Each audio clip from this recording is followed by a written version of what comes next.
Today I'm going to show you how to properly insert the Stealth Hitch accessories. Begin by removing the rubber plug from the stainless steel block. Make sure that the handle is in its fully clockwise ready position.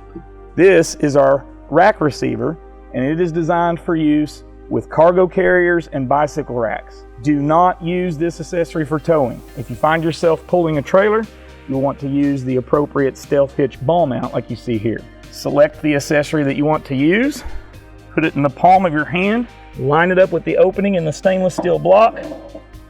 It is not necessary to touch the handle during this step. Simply press firmly upward until you feel and hear the positive latch of the handle.